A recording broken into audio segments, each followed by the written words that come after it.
Sudah, Bu. Belum, saya belum bisa share screen. Coba hostnya balikin ke saya.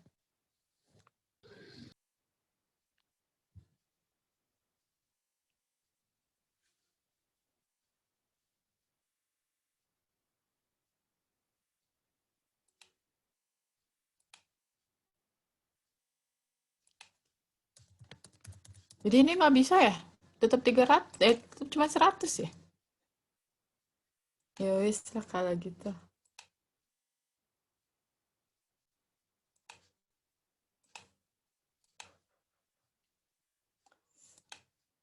Hmm.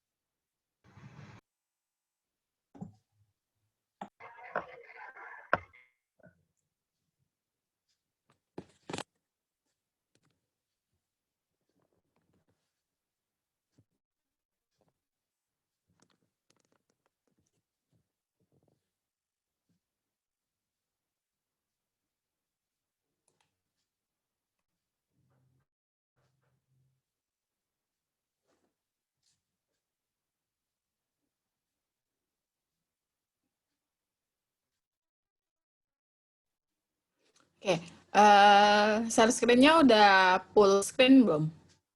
Screen-nya udah full screen? Udah, Udah Ibu. ya? Udah, Ibu. Oke, baiklah. Langsung aja ya. Jadi, hari ini tema kita, bukan tema sih, topik kita sebenarnya adalah kecelakaan kerja. Jadi ada 2 materi yang akan saya sampaikan pada hari ini. Jadi yang pertama itu teori penyebab kecelakaan kerja, sama yang kedua itu pelaporan kecelakaan kerja dan penyakit akibat kerja. Jadi yang pertama kita bahas dulu teori penyebab kecelakaan kerja.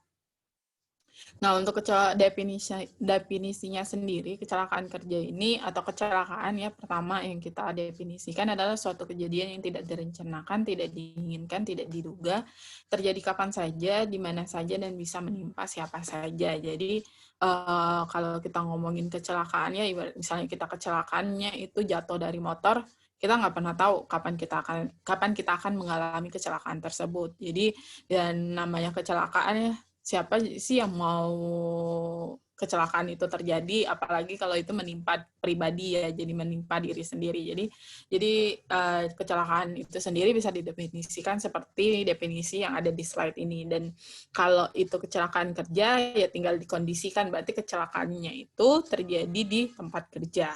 Nah, cuman kalau kita bilang untuk kecelakaan kerja sendiri, jadi kecelakaan kerja itu dibagi 2. Jadi pertama itu ada kecelakaan industri, ada kecelakaan dalam hubungan kerja. Jadi kecelakaan yang terjadi di tempat kerja, of course ya, jadi itu pasti kecelakaan kerja. Kita bilang itu kecelakaan kerja, dan kalian juga pasti langsung paham kalau namanya kecelakaan kerja pasti terjadi di tempat kerja, dan itu pasti terjadi pada pekerja. Nah, cuman perlu yang kalian ingat, ada satu kondisi yang kita bisa katakan itu adalah kecelakaan kerja, dan itu masuk dalam regulasi ya. Jadi kayak kita kalau untuk memberikan santunan, jaminan kecelakaan kerja, jadi udah diatur dalam peraturan pemerintah, kejadian ini bisa masuk dalam kecelakaan kerja. Jadi contohnya seperti ini. Jadi misalnya seorang pekerja baru berangkat dari rumah, terus menuju ke tempat kerjanya, tahu-tahu di tengah jalan dia jatuh dari motor, misalnya seperti itu. Nah, mungkin kalau orang biasa pahamnya itu kecelakaan lalu lintas, tapi kalau konteksnya itu masuk dalam lingkup kecelakaan kerja. Kenapa? Karena dia niatnya berangkat dari rumah itu mau berangkat kerja. Jadi itu masuk ke lingkup kecelakaan kerja. Nah, terus satu lagi kondisinya. Jadi misalnya nih, pulang dari tempat kerja, jadi dari tempat kerja nih, mau ke rumah. Nah, jadi selama di perjalanan, tahu-tahu terjadi suatu hal yang tidak diinginkan. Misalnya dia tabrakan sama motor lain atau ditabrak sama mobil, misalnya seperti itu ya. Nah, itu juga masuk dalam lingkup kecelakaan kerja. Jadi, definisinya sebenarnya kalau khusus untuk kecelakaan kerja, kapan sih kita bilang itu kecelakaan kerja? Itu tadi, jadi nggak cuma yang terjadi di tempat kerja saja, tapi yang berhubungan juga dengan pekerjaan. Jadi misalnya selama dia berangkat, jadi dari dia berangkat dari rumah menuju tempat kerja dan segala apapun aktivitas yang dia lakukan di tempat kerja, lalu setelah dia melakukan pekerjaan di tempat kerjanya, dia mau berangkat pulang dari tempat kerja ke rumah, itu masuk dalam lingkup kecelakaan kerja kalau terjadi suatu insiden di dalam proses itu. Jadi pokoknya dari rumah tempat kerja, terus dari tempat kerja ke rumah, itu kalau misalnya ada terjadi sesuatu hal yang tidak diinginkan, itu masuk ke dalam kecelakaan kerja. Jadi itu kita bisa katakan itu kecelakaan kerja. Jadi makanya kalau di sini kecelakaan kerja itu dibagi berdasarkan lokasi kejadian itu ada dua, kecelakaan industri sama kecelakaan dalam hubungan kerja.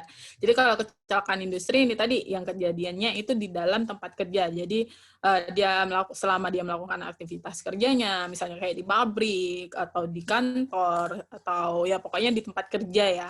Nah, kalau untuk kecelakaan dalam hubungan kerja, itu tadi yang saya bilang. Jadi misalnya dia baru berangkat dari rumah, dia berangkat dari rumah menuju tempat kerja, terus misalnya dari tempat kerja menuju ke rumah. Nah, cuman akan ada excuse-nya. Jadi kalau misalnya nih, kadang kan suka kayak gini kan. Jadi kalau misalnya, kayak kalian aja misalnya berangkat dari rumah mau ke kampus. Oke, misalnya baru berangkat itu kalian straight langsung kan dari rumah ke kampus, nggak menceng-menceng kemana-mana. Nah, tapi biasanya kalau dari kampus mau pulang ke rumah, kadang kan kalian misalnya ada yang mau dicari lah, atau oh kayaknya lapar nih mau makan dulu lah, atau misalnya udah janjian sama temen mau main kemana dulu, misalnya kalian mau ketemuan di PS, jadi dari kampus mau ke PS dulu, nggak langsung ke rumah. Kalau misalnya terjadi sesuatu yang tidak diinginkan, misalnya kita bilang kecelakaan, kalau terjadi kecelakaan dari kampus ke PS, atau dari PS mau pulang ke rumah, itu nggak masuk lingkup kecelakaan kerja. Jadi kayak gini, jadi kalau misalnya pekerja, dia mau pulang, tapi dia nggak langsung pulang ke rumah, jadi dia mau mampir dulu ke mall. Jadi pekerja itu balik dari tempat kerja, terus dia ke PS, tahu-tahu ada kecelakaan, dia mengalami kecelakaan di situ. Nah itu nggak bisa masuk kecelakaan kerja, karena tujuannya udah beda, nggak pulang ke rumah. Nah, sama juga halnya kayak gitu. Jadi kalau dia berangkat dari PS, walaupun ceritanya dia baru habis dari pulang kantor misalnya, tapi dia kan mampir dulu nih ke PS. Terus dari PS mau pulang ke rumah, terjadi kecelakaan misalnya, itu nggak bisa masuk kecelakaan kerja. Jadi intinya kalau kita mau mengkategorikan kecelakaan kerja, selama kecelakaan itu terjadi di lalu lintas ya, misalnya di perjalanan, jadi harus lurus intinya. Jadi kalau mau pulang ya pulang aja ke rumah. Kalau mau berangkat ya langsung berangkat aja ke rumah, jangan berangkat aja ke kantor. Jadi jangan menceng-menceng. Karena kalau misalnya terjadi insiden atau accident, ya itu nggak akan masuk lingkup kecelakaan kerja. Jadi nanti ya nggak masuk ke jaminan kecelakaan kerja jadinya. Jadi kalau mau masuk ke lingkup kecelakaan kerja, kalau itu terjadinya di luar tempat kerja, itu tadi jangan menceng-menceng. Jadi kalau misalnya menceng-menceng nggak akan masuk ke dalam lingkup kecelakaan kerja ya, nggak masuk ke dalam kategori kecelakaan dalam hubungan kerja, karena kalian konteksnya udah bukan dari tempat kerja lagi atau nggak langsung pulang ke rumah lagi gitu ya. Sama halnya kalau berangkat. Jadi misalnya kalau kalian menceng-menceng dulu, terus baru mau ke kantor, ya kalau misalnya terjadi sesuatu yang tidak diinginkan di situ, ya nggak akan masuk juga ke dalam lingkup kecelakaan kerja. Jadi itu ya. Jadi nanti kalau misalnya kalian disuruh mendefinisikan seperti apa sih kecelakaan, seperti apa yang bisa, kondisi yang seperti apa sih yang bisa kita katakan kecelakaan ya kerja, yaitu pertama, tentu saja kecelakaan itu terjadi di tempat kerja, tapi bisa juga kita katakan kecelakaan kerja kalau pekerja itu mengalami kecelakaan di perjalanan, tapi dengan catatan perjalanannya itu nggak ada tujuan lain selain ke tempat kerja atau pulang ke rumah dari tempat kerja. Jadi nggak menceng-menceng kemana-mana. Intinya kayak gitu ya. Jadi itu jenis-jenis kecelakaan kerja. Nah, di sini kita mau memahami penyebab kecelakaan kerja. Jadi dulu sekali ada yang namanya Hendrich ya, H.W. Hendrich. Jadi bisa bilang Eyang ya, karena udah lama banget. Jadi dulu itu kata si yang Hendrich ini, kecelakaan kerja itu disebabkan oleh 2 faktor. Jadi ini bisa dibilang adalah penyebab langsungnya. Jadi kalau misalnya terjadi kecelakaan, ya berarti 2 hal ini, 2 faktor ini yang menyebabkan kecelakaan kerja. Jadi yang pertama itu unsafe act, jadi ada tindakan yang tidak aman. Jadi contohnya misalnya seperti ini. Jadi orang misalnya cleaning service pengen bersihin kaca, terus kan di bagian tinggi itu mungkin nggak sampai ya untuk postur tubuhnya ya, untuk tinggi badannya, akhirnya dia menggunakan bantuan. Jadi pas pakai satu kursi, ternyata masih nggak cukup tinggi, akhirnya dia menumpuk kursinya jadi 2. Jadi ini ya, jadi yang seperti ini bisa kita katakan tindakan yang tidak aman. Dia melakukan sesuatu yang dapat membahayakan dirinya sendiri. Nah, terus yang kedua itu adalah kondisi yang tidak aman atau unsafe condition. Jadi kalau kondisi ini kita ngomonginnya itu lingkungan. Jadi mau dia lingkungan kerja, mau intinya lingkungan di sekitar kita. Jadi kalau misalnya kayak contohnya di sini ini ya, jalanan berlubang, atau misalnya kemarin pas kita belajar bahaya jalanan licin, lantai licin. Nah, itu adalah kondisi yang tidak aman. Jadi kalau untuk memahaminya ya intinya ada satu kesalahan dari manusianya, satu karena kondisi lingkungannya. Jadi kalau ngomongin tindakan tidak aman ini kan pasti kita nyambungnya ke manusia ya. Berarti manusia yang berbuat sesuatu yang tidak aman atau berperilaku yang tidak aman. Nah, sementara kalau kondisinya ya berarti lingkungannya yang nggak aman. Nah, jadi kalau menurutnya si Hendrich itu penyebab langsung kecelakaan kerja itu ada 2. Jadi ada unsafe act sama unsafe condition. Sebenarnya ada satu lagi ya, ada yang menambahkan satu lagi. Jadi yang ketiga itu takdir. Cuman hanya 2%. Jadi kalau secara persentase, kalau menurut si Hendrich itu, unsafe action itu 88% sebagai penyebab kecelakaan kerja. Jadi bayangin aja 88% ya. Jadi memang kalau menurutnya si Hendrich ini, kecelakaan kerja itu dominan disebabkan oleh manusia. Jadi entah itu human error, entah itu memang dia sengaja melakukan kesalahan tanpa dia sadari atau tidak disadari ya. Intinya memang manusia lah yang salah ketika terjadi kecelakaan kerja. Jadi Hendrich ini berpendapat bahwa memang kecelakaan kerja itu disebabkan oleh manusia. Itu tadi yang dibilang 88%-nya disebabkan oleh tindakan yang tidak aman. Lalu sisanya itu kondisi yang tidak aman dan ditambah lagi ada 2%-nya takdir.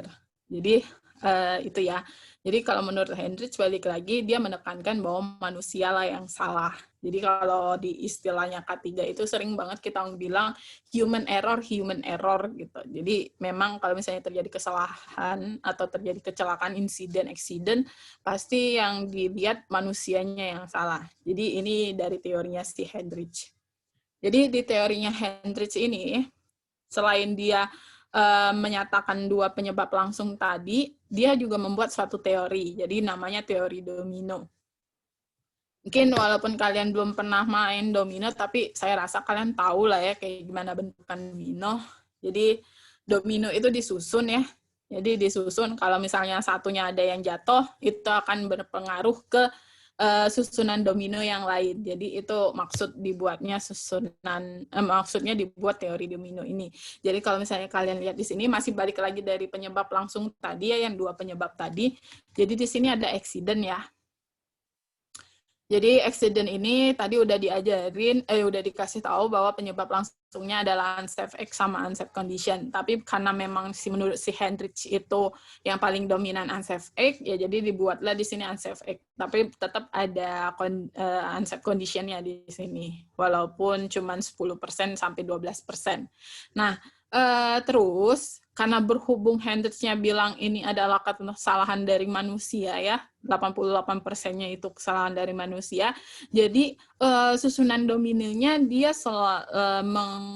mencari akar permasalahannya itu ya dari manusianya. Jadi dia melihat bahwa kenapa manusia melakukan tindakan yang tidak aman itu tadi karena adanya cerobohan. Jadi di sini fall of person, faktor yang berikutnya. Terus kenapa adanya kecerobohan dari manusia itu, kenapa manusia itu melakukan kecerobohan, itu tadi karena ada faktor social environment dan ancestry ya. Jadi di sini ada pengaruh dari lingkungan sosial dan dari keturunan. Jadi itulah. Jadi kalau menurutnya si Henry, dia membuat teori domino karena dia berpendapat bahwa manusia lah yang dominan menjadi penyebab kecelakaan kerja. Jadi dia menggali akar permasalahannya itu adalah dari manusianya. Jadi dia melihat bahwa kesalahan yang manusia lakukan itu memang udah mendarah daging, udah dari sononya sifatnya itu, entah dia ceroboh, entah dia memang lalai, entah dia memang egois gitu. Itu tuh memang udah bawaan dari lahir, dan dia bilang itu adalah faktor keturunan. Jadi misalnya kayak kalian punya sifat ceroboh, itu udah keturunannya emang seperti itu, udah bentukan lingkungan sosialnya seperti itu. Jadi itu maksud dari teori dominonya si Hendrich kan. Jadi karena ini dibuatnya teori domino ya. Makanya kalau misalnya salah satu faktor ini dominan, maksudnya jadi kayak terjadi kalau misalnya ada kegagalan di situ, akhirnya dia bisa menjatuhkan seluruh bidak ya, jadi seluruh ini kartu dominonya, akhirnya terjadilah accident. Kalau misalnya terjadi accident, udah pasti di sini ada dampaknya ya, mau dia cedera berat, ringan, sedang, terus juga bisa juga kematian, atau bisa juga misalnya kecacatannya seperti itu. Nah, kalau untuk penjelasannya bisa kalian baca di sini ya. Jadi untuk social environment dan ancestry-nya itu, jadi intinya memang bentukan dari lingkungan sosialnya, jadi kayak sikap pekerja seperti keras kepala, serakah, ceroboh, itu tuh diwariskan dan berkembang di lingkungan sosial manusianya. Jadi sehingga dari faktor ini mempengaruhilah kesalahan manusia. Jadi pokoknya intinya jadi dari yang udah diwarisin, yang sifat-sifat yang udah diwarisin dan dibentuk di lingkungan sosialnya, akhirnya membuat manusia itu melakukan kesalahan, sampai akhirnya kesalahannya itu menjadi faktor pencetus dia melakukan tidak aman. Jadi tadi udah sebelumnya, di slide sebelumnya udah dikasih contoh ya, unsafe condition dan unsafe act itu seperti apa. Jadi kalau unsafe action tuh bisa yang kayak tadi yang dipoto, jadi cleaning service-nya mau bersihin kaca karena tinggi, jadi nggak bisa, bukannya nyari peralatan alat bantu yang aman, tapi dia malah menumpuk kursi. Coba bayangin kalau misalnya kehilangan keseimbangan, kan dia biasa jatuh. Terus mungkin kalau yang lain, misalnya kayak kalian mau bawa motor tapi nggak pakai helm, itu berarti tindakan tidak aman. Atau misalnya kalian mau ngiris bawang tapi nggak sambil ngobrol, misalnya seperti itu, jadi nggak hati-hati, itu merupakan contoh juga dari unsafe action. Nah, terus kalau untuk unsafe condition-nya balik lagi tadi yang kayak jalanan berlubang, lantai licin, terus misalnya tangganya nggak ada handle-nya, misalnya seperti itu, atau handle-nya itu handle tangga ya, tahu kan, handle tangganya misalnya nggak kuat, atau misalnya di lantai 2 misalnya pagar pembatasnya itu nggak kuat, nah itu adalah kondisi-kondisi yang tidak aman. Nah, kalau yang di sini mungkin kalau kalian nggak paham maksudnya housekeeping itu apa, jadi housekeeping ini kayak tata ruang ya. Jadi misalnya kalian berada di suatu ruangan, kalian kan bisa menilai ya, ruangan ini rapi atau tidak gitu. Bisa dari lihat kabel yang berserakan, atau misalnya kalian lihat dia bersih atau enggak. Terus kalau misalnya kan ada pintu tuh, apakah banyak kardus-kardus atau kotak-kotak yang menghalangi pintu, karena itu kan kita ngomongin jalur keluar ya. Kalau misalnya terjadi kebakaran kan jadinya nanti susah kita mau keluar dari ruangan itu. Jadi itu yang kita bisa bilang. Kalau misalnya kabelnya berantakan, ya berarti housekeeping-nya nggak baik di situ. Atau misalnya kotor, ya bisa juga dibilang itu housekeeping-nya buruk, seperti itu. Jadi itu unsafe condition. Untuk accident-nya sendiri ya bisa macam-macam ya. Jadi misalnya kayak terpleset, terjatuh, tergelincir, itu udah masuk accident semua, jatuh dari ketinggian, tertimpa, terus tangan kepotong, banyak. Jadi banyak yang bisa kita bilang itu accident, insiden. Terus ada near miss juga nanti. Near miss itu nyaris celaka, jadi misalnya kayak kalian hampir ketabrak, hampir jatuh. Jadi itu near miss namanya, tapi itu harus dilaporin.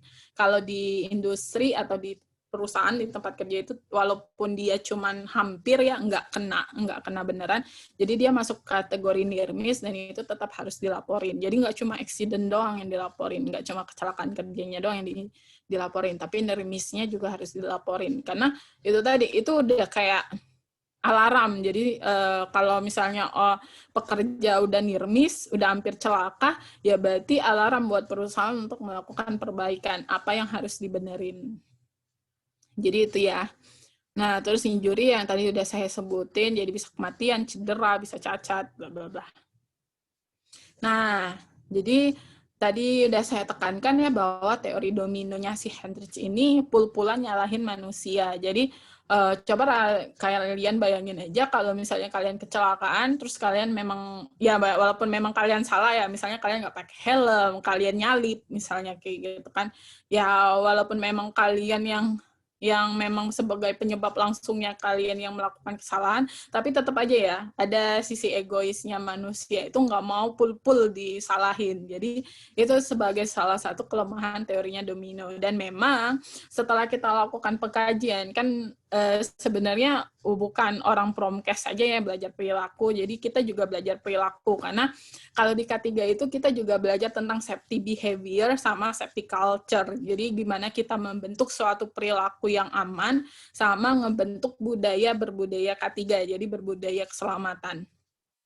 Jadi memang setelah kita pahami, setelah dipelajari psikologi industri ya, jadi untuk menciptakan suatu lingkungan kerja yang aman dan nyaman, itu kita memang harus ngebentuk orang-orangnya dulu.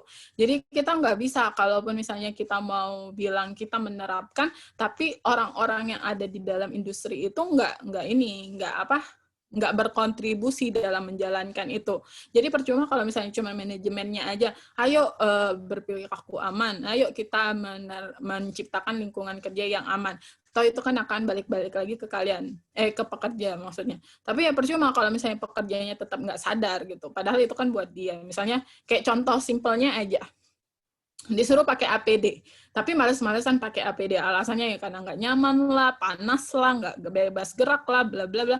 Udah biasa kok, toh selama ini berpuluh-puluh tahun kerja di tempat ketinggian nggak pakai harness atau nggak pakai safety belt, ya aman-aman aja, nggak jatuh-jatuh aja. Itu balik lagi masalah persepsi ya. Jadi ada namanya istilah persepsi resiko juga. Jadi kita berusaha gitu untuk mengubah perilaku manusia dari yang awalnya dia nggak berperilaku tidak aman menjadi perilaku aman, itu kita harus membuat lingkungan itu berbudaya K3 dulu. Jadi itu banyak banget sebenarnya. Dan kenapa makanya waktu di awal itu untuk menciptakan suatu lingkungan kerja yang aman dan nyaman itu nggak bisa cuma dilakukan oleh satu pihak aja. Jadi harus ada kontribusi dari semua pihak. Jadi nggak cuma manajemennya aja, nggak cuma pekerjanya aja, jadi memang harus ada kerjasama. Dan pekerja selain itu juga harus ada tuntutan juga dari pemerintah. Kalau misalnya nggak ada enforcement dari pemerintah ya bisa jadi nanti ada perusahaan-perusahaan yang ogah-ogahan menerapkan lingkungan kerja yang atau menerapkan K3. Jadi memang harus kerjasama semua sektor kalau untuk menciptakan lingkungan kerja yang berbudaya K3 atau yang menerapkan K3. Jadi balik lagi ya, jadi kelemahannya teori domino Hendrich itu karena itu tadi dia menyalahkan manusia sebagai penyebab utama terjadinya kecelakaan. Padahal sebenarnya setelah kita pelajari lagi, setelah kita lakukan investigasi, telaah, analisis, ternyata sebenarnya banyak faktor lain yang menyebabkan manusia itu kenapa manusia itu melakukan tindakan tidak aman. Memang kalau untuk balik lagi ke teorinya, ketika terjadi kecelakaan kerja, penyebab langsungnya pasti memang disebabkan oleh unsafe action sama unsafe condition. Tapi ketika dilakukan analisis lagi, kenapa manusia itu melakukan tindakan tidak aman, kenapa kondisinya menjadi tidak aman, itu akhir-akhirnya nanti nemu ke akar permasalahannya, sampai akhirnya kita tahu, oh ini faktor utamanya, kenapa manusia itu akhirnya melakukan tindakan yang tidak aman, kenapa pekerja itu melakukan tindakan tidak aman, dan kenapa kondisi lingkungannya menjadi tidak aman. Jadi seperti itu. Jadi itu kelemahannya sampai akhirnya ada pengembangan baru ya, masih tetap teori domino, tapi lebih dikenal dengan loss quotient model namanya. Jadi ini dikembangkan oleh Frankfurt, modifikasi dari teorinya Hendrich. Jadi sebenarnya bentukannya masih tetap kayak domino, tapi mungkin untuk membedain teori dominonya Hendrich sama teori dominonya Frankfurt. Jadi kadang kita bilangnya ini teorinya Frankfurt atau ILSI atau loss quotient model. Nah, jadi hampir sama kayak tadi, memang sama ya sebenarnya, cuman faktor-faktornya aja yang berubah, maksudnya elemen-elemennya aja. Kalau tadi yang teorinya Hendrich kan tadi di sini ini tetap sama accident incident, terus juga loss, ini maksudnya tadi injury. Nah, ini immediate cause sama kayak tadi unsafe act dan unsafe condition, cuman kalau di sini mau dimodifikasi, kalau yang tadi kayak mendominankan unsafe action ya, tapi di sini dibilang immediate cause karena kita tahu penyebab langsungnya itu ada dua dan nggak bisa kita bilang mana yang dominan sebenarnya. Terus di sini ada penyebab dasar. Nah, penyebab dasar ini faktor apa sih yang menjadi penyebab seseorang itu atau pekerja itu melakukan tindakan tidak aman, dan apa sih yang menjadi penyebab lingkungan kerjanya menjadi tidak aman. Jadi di sini ada dua faktor yang dimasukkan, ada faktor personal sama faktor pekerjaan. Terus ternyata setelah diselidiki kenapa bisa ada munculnya faktor penyebab dasar, ternyata akar permasalahannya itu setelah ditemukan itu adanya lack of control di sini. Jadi lemahnya pengawasan. Jadi balik ke manajemen akhirnya. Oh, ternyata manajemennya misalnya kayak SOP-nya kurang. Ternyata nggak ada pengawasnya atau pengawasannya kurang. Bla bla bla. Jadi ngomongin manajemen. Kayak contohnya misalnya kayak tadi ya kita ngomongin penggunaan APD, itu kan masuk ke penyebab tidak penyebab. Maksudnya itu masuk ke tindakan tidak aman. Kan nanti kita selidikin tuh kenapa pekerja tidak melakukan APD, banyak nanti alasannya kan, kayak nggak nyaman lah, terus nggak bebas gerak lah, bla bla bla. Terus balik lagi ke teori, ngubah perilaku seseorang itu emang susah ya. Jadi kayak kita dulu nggak biasa pakai masker, tahu-tahu karena ada COVID kita harus terpaksa pakai masker, walaupun di awal kita ngerasa risih, panas gitu, gerah kan. Apalagi kalau cewek lipstiknya nggak kelihatan gitu kan, terus tiba-tiba jadi jerawatan misalnya, kayak ada problem kayak gitu, akhirnya kan ngerasa ini ya kayak gimana sih, nggak nyaman lah intinya. Tapi karena kita dipaksa kan, sampai akhirnya waktu di awal-awal itu kan dibilang ada sanksi denda lah, terus nggak boleh masuk mall lah, nggak boleh masuk kemana ke tempat-tempat yang maksudnya yang rame gitu intinya ya.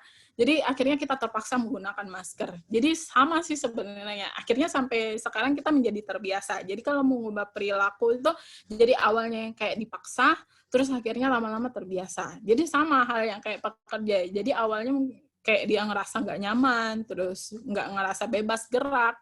Cuman karena dipaksa oleh tempat kerjanya, karena misalnya ada inspeksi nih. Kalau misalnya ada inspeksi, kalau misalnya ada pekerja yang nggak menggunakan APD, ya mungkin pertama hanya teguran. Tapi kalau besok-besok masih melakukan kesalahan, ya nggak mungkin juga kan cuma ditegur doang. Pasti nanti ada teguran lisan, terus nanti ada sanksi keras, bla bla bla, seperti itu. Jadi sampai akhirnya nggak ada lagi pekerja yang berani nggak mematuhi penggunaan APD. Nah, permasalahannya jadi kayak gini. Jadi kalau misalnya nanti ditemukan suatu kejadian kecelakaan kerja, salah satu penyebab langsungnya adalah tindakan tidak amannya itu pekerjanya nggak menggunakan APD, misalnya karena penggunaan APD nggak menggunakan helm, akhirnya cederanya parah, misalnya kayak gitu kan.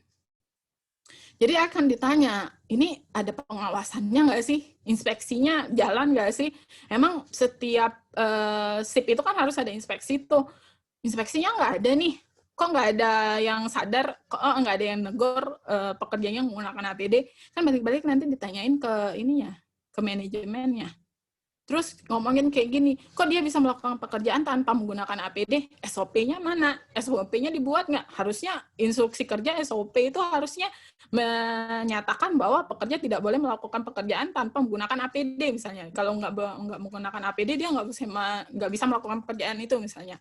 Ya balik lagi nanti pengawasnya mana nih? Kok SOP-nya nggak jalan? Walaupun misalnya manajemen bilang ada SOP-nya misalnya kayak gitu. Jadi balik-balik ke manajemennya nanti yang disalahin kayak gitu. Sama halnya kayak itu misalnya salah satu penyebab ya, maksudnya salah satu faktor kan kalau misalnya terjadi kecelakaan kerja ternyata setelah dilakukan analisis, dilakukan investigasi akan banyak faktor-faktor yang menyebabkannya. Jadi kayak tindakan tidak aman juga masih balik lagi ke masalah penggunaan APD. Jadi kita akan ngelihat juga kenapa pekerjanya tetap kekeh nggak menggunakan APD. Ternyata setelah kita analisis, mungkin ada beberapa hal faktor personal yang kita bakal tahu, misalnya kayak gitu. Jadi ketika terjadi kecelakaan, makanya nanti kalau di K3 itu, kalau terjadi kecelakaan kerja, kita biasanya pasti melakukan investigasi kecelakaan kerja untuk mengetahui akar permasalahan atau akar penyebab terjadinya suatu kecelakaan. Jadi walaupun memang terjadi kecelakaan, kita bisa langsung tahu penyebab langsungnya apa. Itu tadi balik lagi ke teori, tinggal kita lihat aja perbuatan tidak amannya apa, kondisi tidak amannya apa. Tapi nanti di investigasi itu kita akan cari akar penyebab. Jadi kita ngelihat faktor personalnya, kita ngelihat menganalisis faktor pekerjaannya. Maksudnya faktor pekerjaan ini juga bisa ngelihat bagaimana peralatan kerjanya, kapan terakhir di maintenance, misalnya seperti itu. Kapan terakhir diperiksa, ada nggak sih dokumentasinya. Jadi kan biasanya kalau pekerja itu kan ada perubahan shift kerja ya. Jadi ada nggak nih komunikasinya antar shift kayak gitu. Jadi sampai misalnya jangan sampai nanti terjadi miskomunikasi antara shift sebelumnya dengan shift yang sekarang jalan, misalnya seperti itu. Terus misalnya lingkungan kerjanya juga, ada nggak sih monitoring untuk lingkungan kerjanya biar lingkungan kerjanya tetap aman gitu. Seperti itu.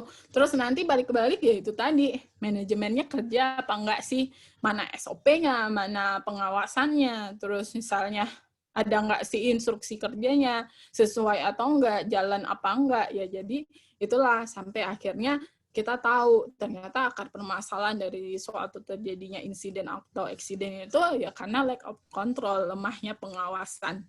Ya balik lagi berarti akar masalahnya itu dari manajemennya.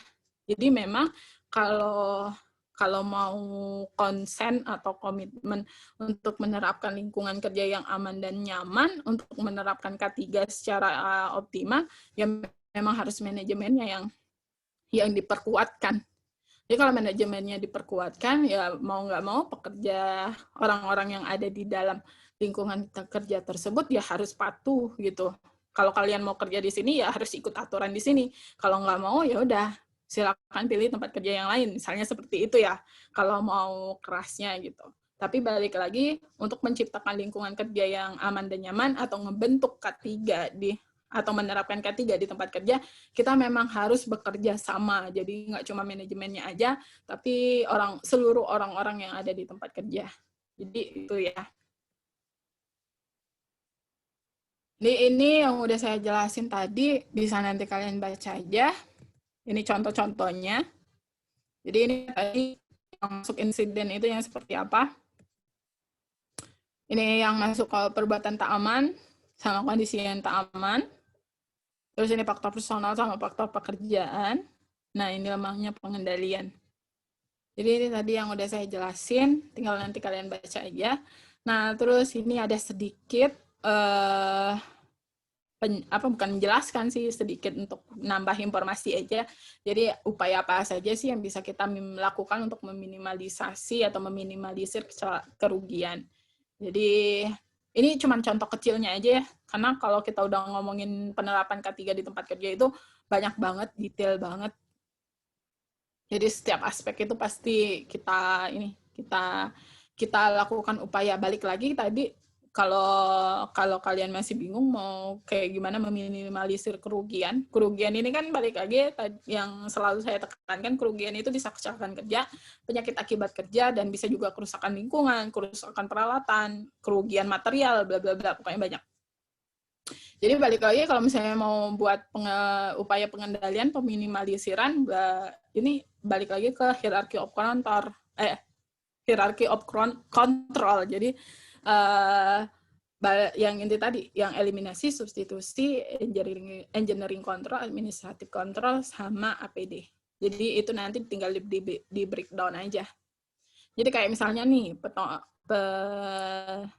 pertolongan pertama yang memadai dan medical care. Ini kira-kira menurut kalian masuk ke pengendalian yang mana?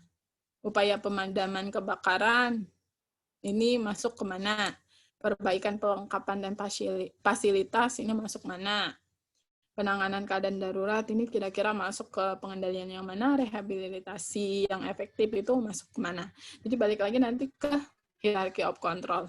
Jadi kalau misalnya masih bingung gimana pengendalian bahaya, ya tinggal balik lagi ke konsep dasarnya hierarchy of control, tinggal nanti kalian breakdown apa aja yang harus diterapkan di tempat kerja untuk meminimalisir kerugian.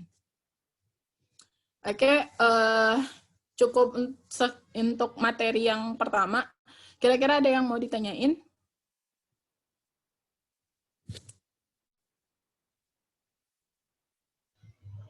Ibu, saya mau tanya, Bu. Ya. Oke, jadi sebelumnya perkenalkan, nama saya Dania Fitria Putri dari IKMB 2019. Nah, jadi saya mau bertanya, Bu, di kecelakaan kerja tadi kan ada kayak kecelakaan yang terjadi di tempat kerja tersebut. Nah, semisalnya ada salah satu pekerja yang memiliki suatu penyakit dan dia meninggal di tempat kerja itulah, meninggalnya karena penyakit yang dia derita. Nah, itu termasuk dalam kecelakaan kerja atau bukan, Bu? Itu materi yang bakal kita bahas nanti ya. Tapi nggak apa-apa. Oke, Bu. Jadi kayak gini, nanti kalian, saya belum lupa buat catatan di e-learning. Jadi di kelas kemarin ya saya buat catatan ya. Jadi maksud saya itu ketika mau mulai kuliah ini, saya tuh minta kemarin itu ke anak gizi kalau nggak salah kelas kemarin itu baca dulu PP 44 tahun 2015 sama Permenaker nomor 26 tahun 2015. Jadi di situ seenggaknya kalian udah punya gambaran jaminan kecelakaan kerja, jaminan kematian, sama jaminan hari tua kalau nggak salah. Tapi kalau yang di sini saya lebih menekankan ke jaminan kematian sama jaminan kecelakaan kerja. Jadi di sini deh, jadi ada jaminan ya. Jadi untuk pekerja yang meninggal bukan disebabkan oleh penyakit akibat kerja atau atau kecelakaan kerja. Jadi kalau penyakit akibat kerja itu beda sama penyakit akibat hubungan kerja ya. Jadi kalau sedikit saya jelasin, penyakit akibat kerja itu berarti faktor penyebabnya memang tunggal gitu. Jadi satu penyebab. Jadi misalnya kayak kemana saya kasih contoh, papa dia kerja di area yang ada asbesnya, berarti dia bisa jadi nanti ada kemungkinan menderita penyakit PAK-nya asbestosis. Kalau misalnya ada paparan silika, dia bisa kena silikosis. Tapi kalau misalnya PAK, misalnya kita bilang dia punya gangguan pernapasan, misalnya banyak ya kalau gangguan pernapasan, misalnya pneumokoniosis. Sebenarnya walaupun pneumokoniosis itu mungkin ada penyebab tunggalnya, tapi bisa misalnya setelah kita runutkan penyebabnya ternyata banyak, tapi salah satunya itu yang memperparah karena kondisi kerjanya. Jadi itu maksud dari penyakit akibat hubungan kerja. Penyakit akibat hubungan kerja. Jadi kalau ada satu jaminan di mana yang dia misalnya meninggal tapi bukan disebabkan oleh kecelakaan kerja atau penyakit akibat kerja, itu nanti dia akan masuk ke jaminan kematian. Jadi nanti ada santunannya. Jadi akan ada beda. Jadi ada jaminan kecelakaan kerja, ada jaminan kematian. Jadi jaminan kecelakaan kerja itu berarti yang berkaitan dengan kejadian kecelakaan kerja atau penyakit akibat kerja yang ada di tempat kerjanya ya. Terus kalau misalnya dia meninggal di tempat kerja tapi nggak berhubungan dengan kecelakaan kerja atau penyakit akibat kerja, dia tetap masuk ke dia bisa dapat manfaat di jaminan kematian. Jadi kalau misalnya dia memang masih aktif di tempat kerja ya, maksudnya dia aktif bekerja di tempat kerja tersebut, dan memang dia meninggalnya di tempat kerja. Seperti itu. Berarti dia nerima jaminan kematian gitu ya, Bu? Kalau karena Iya, suatu penyakit. Oke. Baik, Ibu. Terima kasih. iya, bentar maaf ya.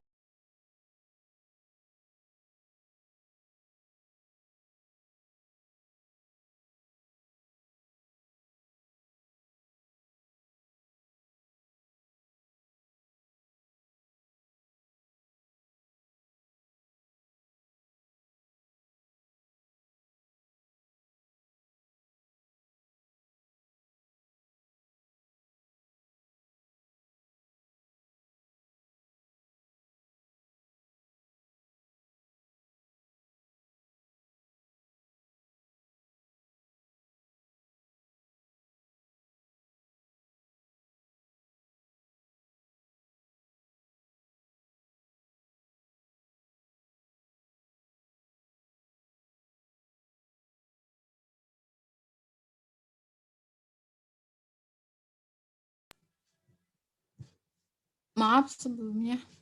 Oke, ada lagi yang mau ditanyain? Izin Bu, bertanya Bu. Ya. Baik, perkenalkan saya Muhammad Isnaini dari kelas IKMB 2019. Nah, mengenai yang tadi Bu, jadi kecelakaan ini kan saya sepakat bahwa kelalaian dari kontrol itu terutama dalam manajemen itu menjadi penyebab utama Bu ya. Nah, tetapi menurut pendapat saya di sini selain kontrol dari dalam perusahaan itu sendiri, tentunya pasti ada kontrol dari luar. Nah, pertanyaan saya Bu, siapakah yang paling berwenang Bu yang untuk mengontrol sistem K3 di perusahaan tersebut dan sejauh mana intervensi yang bisa dilakukannya Bu? Mungkin itu saja Bu. Oke. Ada nggak ya bisa jawab?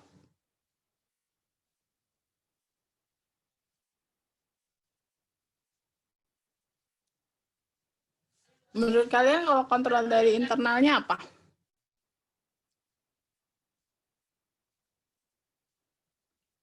Ada nggak yang bisa jawab? Sambil nunggu ya, saya buka ini dulu ya di room sebelah. Saya buka mahasiswa yang mau ujian sempro.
Ya gimana? Ada yang tahu nggak?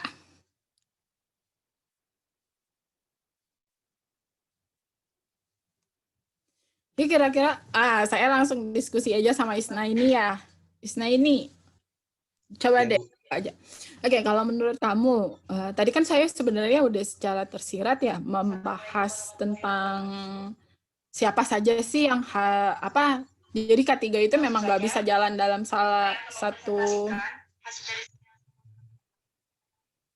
Jadi tadi kan saya udah singgung ya. Jadi kalau untuk menerapkan K3 itu nggak bisa cuma satu pihak aja, harus kerjasama kerjasama seluruh sektor ya. Jadi kalau menurut Isna ini nih, berdasarkan pertanyaannya Isna ini tadi, kira-kira menurut Isna ini siapa nih kira-kira yang bisa mengintervensi penerapan K3 kalau orangnya kalau dari pihaknya kalau dari luar perusahaan. Baik, Bu. Jadi kalau misalnya kita tahu bahwa misalnya di pihak internal tersendiri itu kan pasti di perusahaan itu ada yang namanya Department of HSE ya, Bu ya. Nah, yang pertanyaan tadi saya ya makanya itu tadi pihak eksternalnya lalu siapa? Nah, pertanyaan lebih lanjutnya apakah bisa pemerintah yang dalam hal ini Kementerian Ketenagakerjaan bisa mengintervensi dalam suatu perusahaan tersebut, Bu? Nah, Kalau kita menurut kamu bisa nggak? Ya, menurut kamu siapa lagi orang eksternal yang bisa mengintervensi? Ya, menurut saya sih tentunya pasti bisa, Bu, karena dia kan pemerintah yang memegang kekuasaan. Namun dalam prakteknya, Bu, ada salah satu perusahaan di dekat daerah saya, dia apa ya, kayak tidak menerapkan standar operasional prosedurnya sesuai dengan apa yang telah ditentukan dari Kemenaker. Nah, jadi istilahnya tuh kayak mereka tuh ya bagi pengusahanya itu ya dia pasti nggak mau rugi lah, Bu, pasti. Kalau mau menerapkan belum alat-alat pelindung diri itu kan cukup mahal biayanya. Nah, lalu pihak HSE di dalam perusahaan tersebut sendiri itu juga kayaknya ya hanya menjalankan saja, Bu. Nah, apakah memang selain dari Kemenaker itu saja, apakah ada pihak yang lain, Bu, seperti itu, Bu? Oke, jadi sebenarnya inti pertanyaan kamu itu ya kenapa sih perusahaan yang saya tahu itu sebenarnya udah ada aturannya menerapkan K3, tapi kenapa mereka masih belum menerapkannya ya? Iya, Bu. Ini sebenarnya itu sebenarnya inti pertanyaan kamu itu. Jadi kalau kita ngomongin orang pihak eksternal siapa sih yang berasa untuk menekan suatu perusahaan untuk menerapkan K3, ya memang benar pemerintah, siapa lagi sih yang ada di atas selain mereka kan. Tapi ya memang ada satu badan yang ditunjuk untuk mengawasi khusus bagian K3 ini sendiri, untuk jalannya K3 ini sendiri, seperti yang tadi Isna ini udah tahu. Memang bagian Kemenaker Trans. Jadi kalau ngurusin pendidikan udah tahu kita Kemendikbud. Kalau ngurusin tenaga kerja ya memang Kemenaker Trans yang ininya yang memang punya tugas untuk mengawasi jalannya K3 ya. Salah satunya adalah jalannya K3. Nah, memang yang Isna ini ceritakan tadi itu bukan 1-2 fenomenanya. Jadi memang masih jadi isu terkini ya sampai sekarang. Tapi balik lagi seperti ini. Kita balik lagi ke regulasi. Jadi pertama ada nanti materi SMK 3, di situ bisa nanti disinggung sedikit ya di dasar K3 ini. Jadi ada di regulasi itu menyebutkan perusahaan seperti apa sih yang wajib menerapkan SMK 3. SMK 3 ini kalau misalnya kalian masih bingung apa sih sistem manajemen K3, atau yang sering saya bilang menerapkan K3 lah simpelnya ya.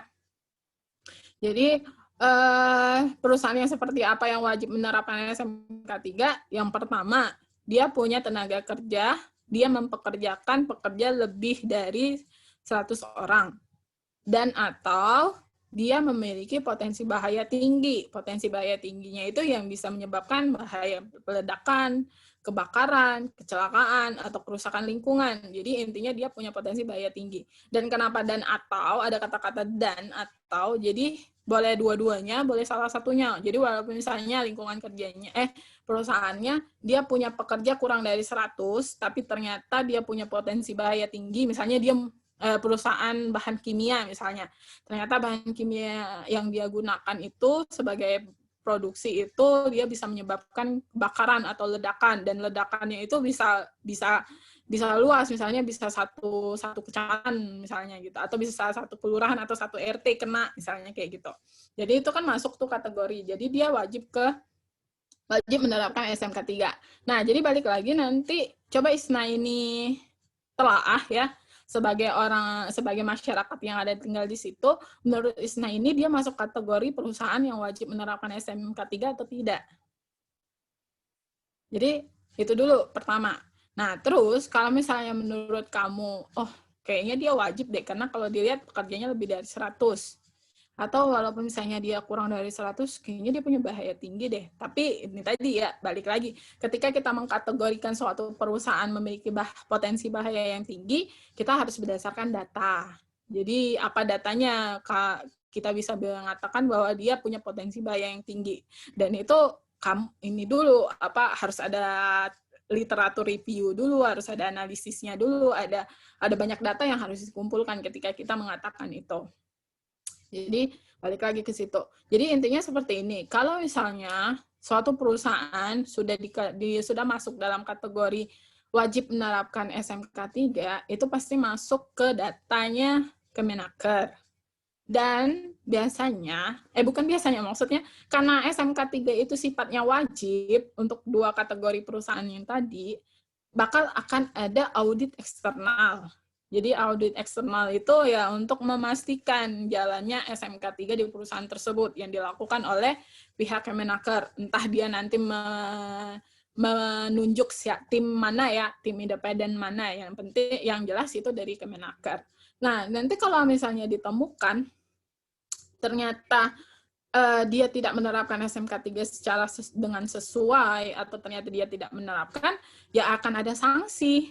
Jadi kalau yang bisa saya kasih tahu sekarang, sanksi yang paling parah itu adalah perusahaan itu harus tutup, nggak boleh jalan. Kalau itu ketahuan, kalau itu ada temuan ya.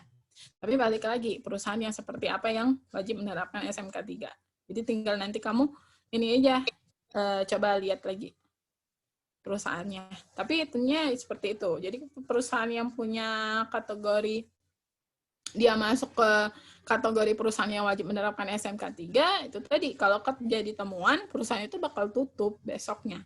Apalagi nanti, walaupun misalnya, ya kayak gini ya, sebusuk-busuknya bangkai kalau ditutupi kan bakal ketahuan juga ya. Walaupun misalnya sepinter-pinternya perusahaan nutupin, misalnya dia nggak mau, intinya ya benar tadi kata Isna ini mungkin ya, salah satunya pertimbangan biaya ya. Jadi bakal akan ketahuan tetap, misalnya kayak tahu-tahu terjadi kecelakaan kerja yang tinggi, atau misalnya salah satu pekerjanya yang lapor ke kementerian, ya bakal nanti ketahuan juga. Jadi kalau misalnya nanti ketahuan, ya udah akan ada inspeksi di situ, akan ada audit di situ. Benar tadi, kalau misalnya dulu pernah saya dengar sekali lewat ya. Jadi kalau kata Pak Jokowi itu mungkin ya memang beliau nggak akan tahu sedetail-detailnya suatu kejadian yang ada di sekitar kita ya. Tapi ya silakan kalau mau dilaporin, sampaikan aja ke pemerintah. Biar pemerintah yang menindaklanjuti gitu. Tapi balik lagi Sena ini, jangan asal ngelapor. Kamu harus lihat dulu, dia sesuai dengan pengkategorian yang ada di regulasi atau enggak. Nanti justru kamu yang kena pencemaran nama baik malah. Ya, gitu. Oke? Iya, Bu. Kalau misal dalam kategorian tersebut, saya rasa pasti sudah masuk dalam kategori, Bu, karena jumlah karyawannya saja sudah dalam cukup banyak, Bu, ya. Nah, tetapi maksud saya di sini memang balik lagi, Bu, memang intervensi yang selama ini dilakukan oleh pemerintah artinya dalam tanda kutip masih saja lolos seperti itu, Bu. Nggak juga sih kita bilang seperti itu, karena kita nggak melakukan telaah secara mendalam ya terkait kinerjanya pemerintah ya. Karena ini yang kita simpulkan hanya secara kasat mata dan apa yang kita lihat baru kulitnya aja. Kalau mau menyimpulkan sesuatu yang seperti itu, kita harus melakukan kajian dulu. Kita mengumpulkan data-data lagi. Nggak bisa kita langsung menjudge pemerintah nggak optimal nih menjalankan ini, tapi kan kita nggak tahu selama ini mereka udah melakukan apa. Kita harus ngumpulin dulu data-datanya. Kayak gitu. Baik, Bu. Terima kasih, Bu. Ya. Oke, ada lagi yang mau ditanyain? Kalau nggak ada, kita lanjut ke materi selanjutnya.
Oke, ada yang mau ditanyain lagi? Kalau nggak ada, kita lanjut ke materi yang kedua.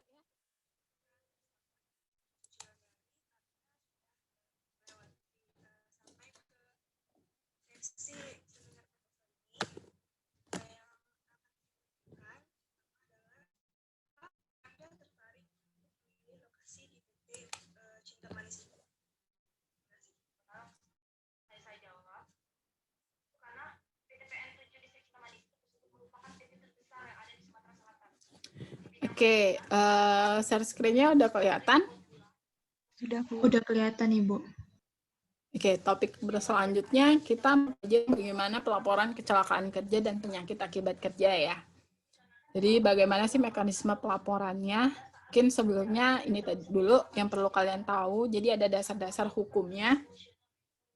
Jadi saya ulangi lagi, di sini ada payung hukum tetap masuk di dalam setiap regulasi ya. Jadi akan selalu ada Undang-Undang Nomor 1 Tahun 70. Nah, ini tadi yang harusnya saya udah ngasih kalian tugas untuk membaca. Jadi ada PP 44 Tahun 2015 sama Permenaker Nomor 26 Tahun 2015. Jadi di sini silakan nanti setelah kuliah ini kalian buka atau bisa sekarang kalian cari. Jadi tinggal di situ penjelasan secara detail bagaimana sih menjalankan apa maksudnya kategori atau jaminan apa saja yang bisa diperoleh oleh pekerja terkait jaminan kecelakaan kerja dan jaminan kematian. Nah, di sini mungkin di sini kalian bingung ya, ada PP 82 tahun 2019. Jadi ini isinya tentang perubahan atas PP 44 tahun 2015. Jadi dia tidak mengubah secara keseluruhan, karena kalau mengubah berarti ini harusnya nggak berlaku lagi dan ini yang berlaku, tapi enggak. Jadi ini tetap berlaku, cuman ada beberapa poin yang berubah dan itu diubah di dalam PP 82 tahun 2019. Selain itu, tetap berjalan sesuai apa yang ada di dalam PP 44 tahun 2015. Jadi itu ya. Dan regulasi lainnya bisa nanti kalian coba buka. Sorry deh ya, saya nggak fokus ngajar karena 2 Zoom yang saya ikutin. Sebentar ya.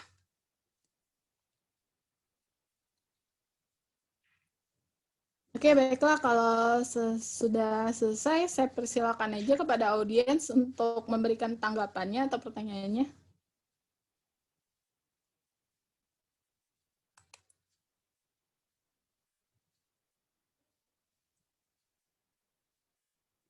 Oke, jadi yang tadi dasar hukumnya silakan nanti kalian baca ya. Jadi yang ini tujuan pelaporan kecelakaan kerja dan penyakit akibat kerja. Jadi apa sih tujuannya? Kenapa kita harus melaporkan? Coba kalian baca di sini.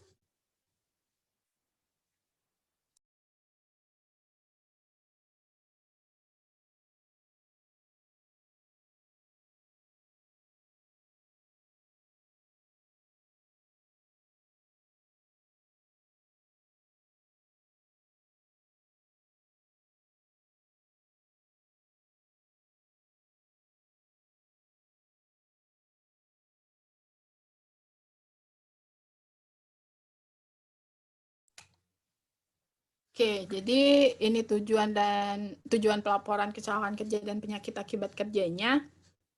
Terus di dalam peraturan juga mengatur tentang ruang lingkup kecelakaan kerjanya. Maksudnya yang seperti apa sih yang bisa kita bilang kecelakaan kerja dan yang harus kita laporkan. Jadi yang pertama itu tentu saja kecelakaan kerja ya. Pasti karena memang istilahnya kecelakaan kerja ya, tapi nggak cuma kecelakaan kerja aja. Jadi kalau misalnya terjadi PAK ya silakan dilaporkan juga. Terus kalau misalnya terjadi kebakaran dan ledakan ya silakan juga dilaporkan. Terus juga masalah lingkungan juga dan atau bahaya-bahaya yang lainnya yang terjadi di tempat kerja atau di perusahaan atau di lingkungan kerja. Jadi silakan dilaporkan. Nah, terus mungkin di sini nanti maksudnya di regulasi tentang jaminan kematian dan kecelakaan kerja nanti kalian akan menemukan istilah STMB sementara tidak masuk bekerja, sama nanti ada cacat sebagian ini nanti ada cacat sebagian anatomis dan cacat sebagian fungsi, terus nanti juga ada cacat total. Jadi istilah-istilahnya Ini sedikit di sini untuk cacat anatomis sama cacat fungsi bisa kalian baca juga di regulasi PP 44 tahun 2015. Nah, untuk regulasinya sudah jelas di Undang-Undang Nomor 1 Tahun 70 yang mengatakan bahwa pengurus wajib melaporkan setiap kecelakaan kepada pejabat yang ditunjuk oleh Menaker ya. Jadi pengurus ini sebenarnya kalau di perusahaan itu bisa kita bilang itu adalah pengusaha, pemilik usaha, atau misalnya direktur misalnya, atau perusahaan lah intinya. Kalau misalnya kalian masih bingung yang seperti apa sih ininya pengkategoriannya. Terus di dalam Permenaker nomor 3 tahun 98 sudah diatur bahwa kalau terjadi kecelakaan, paling maksimal itu harus melaporkan tidak lebih dari 2 hari ya, jadi 2 kali 24 jam. Jadi kalaupun misalnya nggak bisa, jadi kalau misalnya nih kejadiannya malam, kan biasanya kalau malam itu pekerja tertentu yang ada di tempat kerja tersebut ya, jadi nanti diperbolehkan untuk melapornya itu secara lisan. Jadi ngelapor dulu secara lisan, misalnya via telepon nih, misalnya ngasih tahu terjadi kecelakaan di perusahaan kami di bagian ini, korbannya misalnya ada 2 orang pekerja, 1 meninggal misalnya, 1 luka parah. Terus jadi seperti itu misalnya dilaporin. Baru nanti besoknya bisa langsung ditulis laporannya secara tertulis. Jadi nggak apa-apa, laporannya itu disampaikan dulu secara lisan, terus nanti disusul dengan yang secara tertulis. Jadi formnya itu ada di lampiran Permenaker nomor 3 tahun 98. Tapi harus maksimal itu 2 kali 24 jam ya setelah kejadian. Dan dilaporkannya itu ke Dinas Tenaga Kerja yang ada di wilayah perusahaan tersebut. Jadi biasanya misalnya kota dulu, di Snaker kota, terus nanti setelah itu di Snaker kota itu akan melakukan pengkajian dan pemeriksaan. Jadi ini bisa dilakukan seperti investigasi kecelakaan. Jadi untuk mengetahui penyebab terjadinya kecelakaan. Terus selanjutnya nanti di Snaker itu menyampaikan analisis laporannya ke kantor wilayah. Jadi kan tadi ceritanya di Snaker kota nih. Nanti dia akan menyampaikan laporannya ke Disnaker kabupaten atau provinsi. Jadi seperti itu. Jadi paling lambat itu 5 bulan. Jadi nggak boleh lebih dari 5 bulan. Nah, kalau misalnya masih bingung dengan penjelasan saya tadi, coba kalian perhatiin aja alur pelaporannya ini.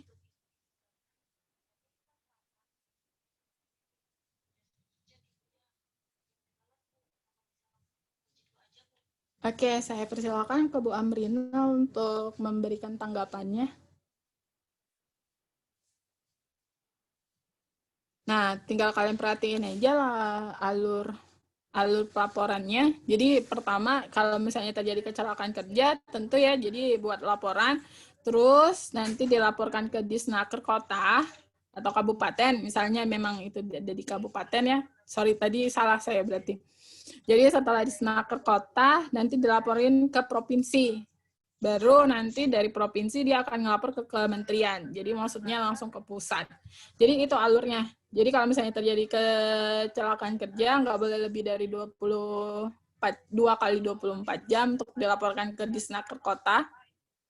Terus nanti nggak boleh lebih dari 5 bulan dilaporkan ke provinsi, terus nanti provinsi langsung ngelapor ke pusat. Jadi seperti itu. Tapi yang dilaporkan oleh Disnaker kota ke provinsi ini udah hasil analisisnya. Jadi udah tahu penyebab kecelakaannya apa, terus jadi udah ada bentuk laporan analisis. Kalau misalnya yang ini ya sekedar analisis dari perusahaannya aja, seperti apa misalnya kronologinya, terus penyebab langsungnya. Sambilan juga nanti kan biasanya di perusahaan itu juga melakukan investigasi internal. Jadi nanti ketika Disnaker kotanya datang untuk menginvestigasi, seenggaknya perusahaan juga udah punya bahan untuk menyampaikan penyebab kecelakaan kerjanya. Jadi ini alurnya. Nah, kita masuk ke jaminannya ya. Jadi ini di dalam PP nomor 44 tahun 2015. Jadi yang pertama itu ada STMB yang tadi sementara tidak masuk kerja. Jadi ini bukan berarti jadi misalnya terjadi kecelakaan yang mengharuskan dia untuk tidak masuk dulu untuk sementara, mungkin dia harus dirawat atau tidak harus dirawat tapi belum boleh melakukan aktivitas pekerjaan. Jadi masih mendapatkan santunan. Jadi untuk 6 bulan pertama itu dia masih memperoleh 100% dari upah sebulan. Jadi dia masih full dapat gaji sesuai yang dia peroleh setiap bulannya yang kemarin-kemarin. Terus nanti kalau misalnya ternyata masih belum bisa masuk 6 bulan berikutnya, 6 bulan kedua, dia hanya memperoleh 75%-nya. Terus nanti kalau ternyata kalau setelah 1 tahun masih tetap belum bisa masuk kerja, dia bisa dapat 50%-nya. Itu santunan sementara tidak masuk bekerja.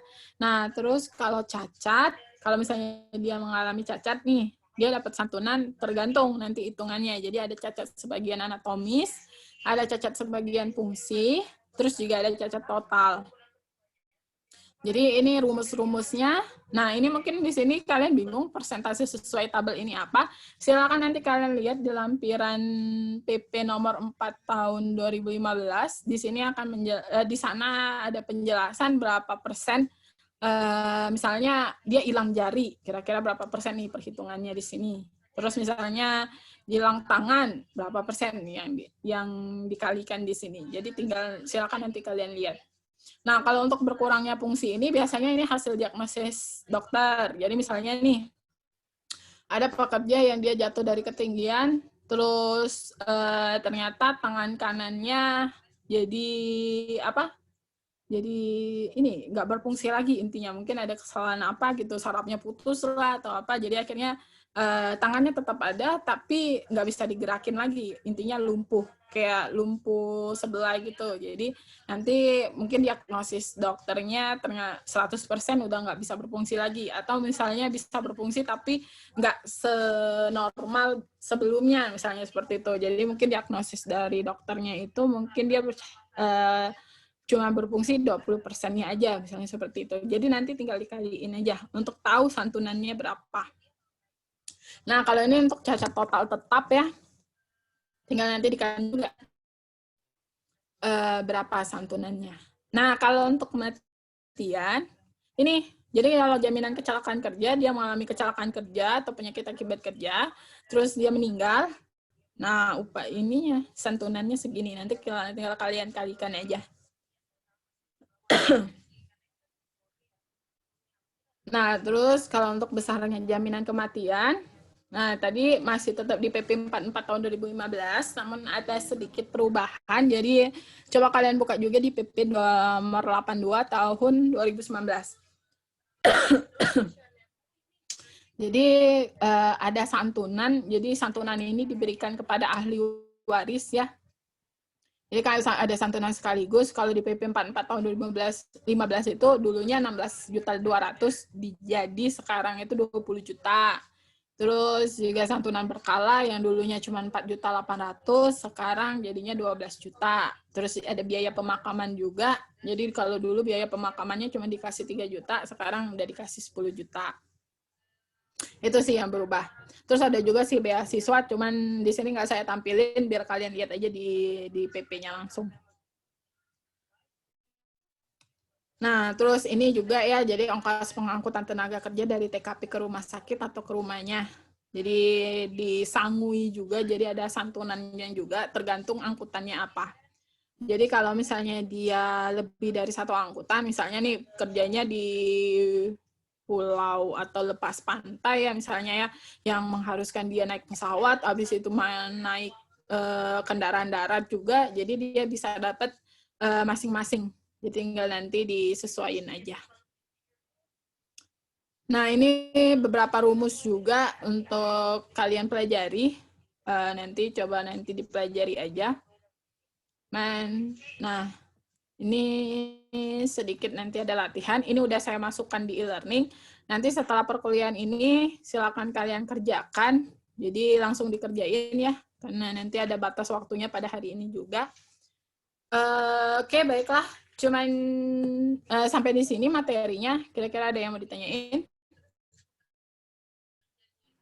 Ibu, maaf sebelumnya. e-learning-nya sedang error, Bu. Oh ya? Terakhir saya buka Iya, Bu, bisa. barusan saya refresh itu bad gateway. Oke, nggak apa-apa. Nanti kalau misalnya udah bisa, dia akan otomatis kok menyesuaikan. Kalau boleh tahu batas waktunya hari ini sampai pukul berapa ya, Bu? Pokoknya nanti ngikut aja. Jadi kalau misalnya e-learning-nya udah normal lagi, tadi saya setelnya itu dari jam 11 sampai jam setengah 1, berarti 1,5 jam. Jadi itu waktu waktu e-learning-nya buka, tapi pengerjaannya hanya 30 menit. Baik, Tinggal Bu. nanti sesuaiin aja.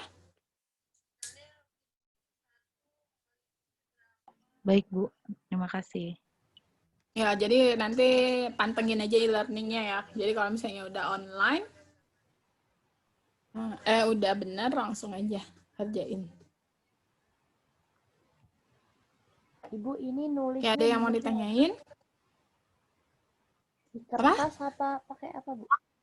Oh, langsung dikerjain di e-learning aja. Karena udah tersedia kolomnya.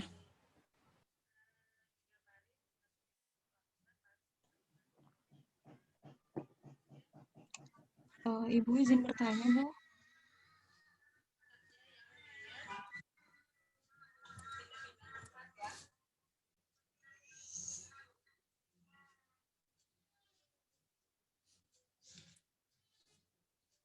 Tadi ada yang mau nanya?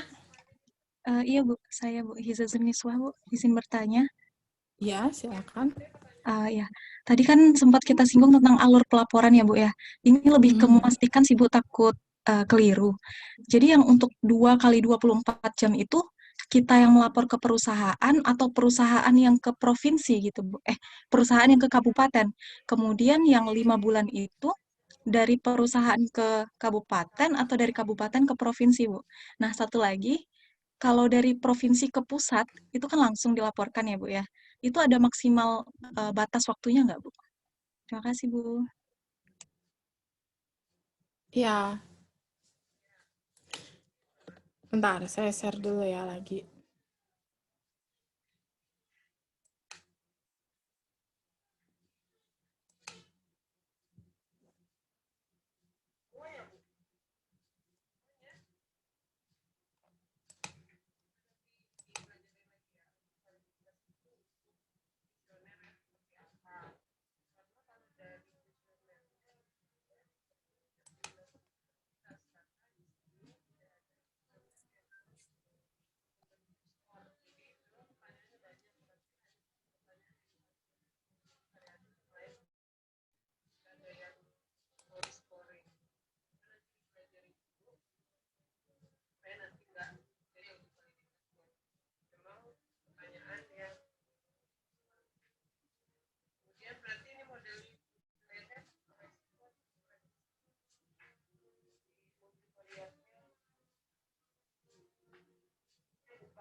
Halo? Iya, Bu. Oke. Laptop saya yang lag deh, nggak bisa share screen lagi. Jadi, tadi siapa namanya? Zatun ya? Hizazun, Bu. Hizazun. Bahkan Zoom saya menghilang, nah. Tapi kayaknya masih connect ya? Oke, jadi pertanyaannya Hiza, panggilannya apa sih, Dek? Hiza, Bu. Hiza. Oke, Hiza. Jadi yang melaporkan itu bukan korbannya ya, Dek. Jadi yang melaporkan itu kan kalau dari regulasinya itu kan mengatakan bahwa pengurus atau pemilik usaha ya. Jadi kalau kalian masih bingung apa sih pengurus atau pengusaha, ya itu tadi orang yang ada di perusahaan tersebut. Tapi biasanya yang melaporkan itu orang bagian HSE-nya biasanya yang mendapat tugas untuk melaporkan. Jadi di perusahaan itu kalau misalnya terjadi kecelakaan itu tadi bagian HSE-nya yang ngelaporin. Atau tapi kita bilangnya perusahaan, tetap kita bilang perusahaan yang melaporkan. Nah, terus kalau tadi batas waktunya kan kalau dari perusahaan terjadi kecelakaan nggak boleh lebih dari 2 hari ya. Terus nanti setelah dilaporkan ke dinas kota atau kabupaten, jadi nanti dinas kabupaten atau kota kan langsung melakukan kajian investigasi, terus harus dilaporin segera ke dinas provinsi. Itu nggak boleh kurang dari, pokoknya selambat-lambatnya itu 5 bulan berikutnya. Nah, sama halnya, jadi dari dinas provinsi, dari ke kementerian, itu juga nggak boleh lewat dari, paling nggak tuh selambat-lambatnya 5 bulan juga. Karena kan dia udah tinggal udah dapat laporan, tinggal dia laporkan aja ke pusat. Jadi harusnya setelah dia mendapatkan laporan itu ya sebaiknya dia langsung memberikan laporan. Tapi kalau tenggang waktunya itu sama halnya kayak tadi kota ke provinsi, nggak boleh lebih dari 5 bulan. Coba nanti silakan kamu cross check lagi di Permenaker nomor 3 tahun 98 ya. Jadi di situ dijelaskan alurnya seperti apa. Terima kasih banyak, Bu. Ya. Oke, ada lagi yang mau ditanyain?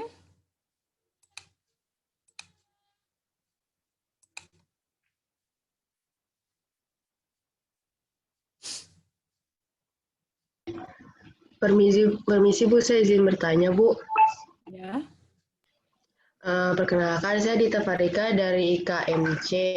Saya ingin bertanya Bu, kalau misalnya ada pekerjanya, dia itu misalnya terluka, misalnya dia cacat kan Bu. Nah nanti kan dia untuk pemulihan dia tidak bisa kerja kan, dapat santunan yang STMB yang tidak bisa masuk kerja. Itu nanti dia dapat santunan kecacatan. Terus kalau misalnya nanti sampai akhir dia misalnya di kasus ini dia ada penyakit lainnya terus meninggal Bu, itu dia menerima santunan meninggal juga atau gimana Bu? Atau santunannya sampai situ? Sorry Dita, coba deh diulang lagi deh. Misalnya ini ada pekerja Bu, nah pekerjanya ini misalnya terluka, ada insiden lah. Habis itu nanti kan dia menerima santunan pada saat pemulihannya kan dia tidak bisa bekerja, dia menerima STMB tadi Bu. Nah, nanti ternyata pekerja ini cacat Bu.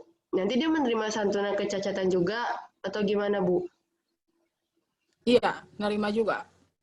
Nerima juga. Berarti kalau misalnya nanti kecacatannya ini terjadi komplikasi terus dia meninggal, dia juga menerima santunan meninggal atau gimana Bu? Nah, kalau itu nanti tinggal ini. Nanti kan ada diagnosis dari dokter ya, penegakan diagnosis dari dokter ya. Jadi kalau memang kecacatannya itu yang memperparah sehingga dia mengalami suatu komplikasi, ya nanti tinggal dibuktikan aja dari dokumen bukti kesehatan ya, laporan medical record-nya nanti tinggal dilaporin aja. Berarti kalau misalnya kasusnya seperti itu, dia dapat tiga-tiganya Bu santunannya? Kalau saya bilang bisa, tapi tergantung nanti gimana hasil kajiannya. Oh, oke Bu. Baik Bu, terima kasih Bu. Karena kan nanti nanti biasanya mereka itu melakukan telah secara komprehensif ya. Nanti orang dari pihak perusahaan, rumah sakit, sama BPJS Ketenagakerjaannya nanti melakukan analisis. Kalau memang memang terbukti tiga-tiganya, ya mereka pekerja wajib untuk mendapatkan santunan tiga-tiganya. Oke Bu, baik Bu, terima kasih Bu.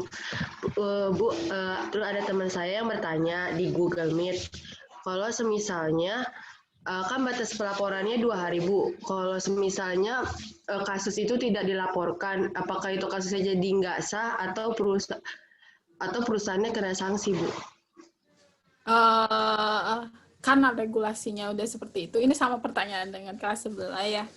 Jadi yang namanya regulasi itu wajib ya untuk dipatuhi ya. Bukan, jadi aturan itu dibuat bukan untuk dilanggar ya. Jadi balik lagi ke aturan. Kalau memang kondisinya ada perusahaan yang telat atau tidak melaporkan, ya bisa kita prediksi sanksi apa yang akan mereka terima. Seperti itu aja sih. Ya sama halnya kayak kita nggak mematuhi aturan, ya sama halnya kayak gini aja, kalian dikasih batas waktu ngisi KRS, tapi ada yang telat, ada yang nggak ngumpul, ya kalian akan menerima sanksinya kan sesuai dengan kesalahan yang kalian buat. Itu aja sih. Ya intinya patuhi aja. Kalau misalnya dibilang di regulasi udah bilang nggak boleh lebih dari 2 kali 24 jam, ya ikutin aja. Kayak gitu. Kalau misalnya ada yang seperti itu, ya biarkan nanti pihak perusahaan dan pihak Kemenaker yang menangani. Dan yang jelas itu pasti ada sanksinya. Apapun nanti sanksinya, ya terserah mereka lah. Oke Bu, baik Bu, terima kasih Bu. Oke, ada lagi yang mau ditanyain?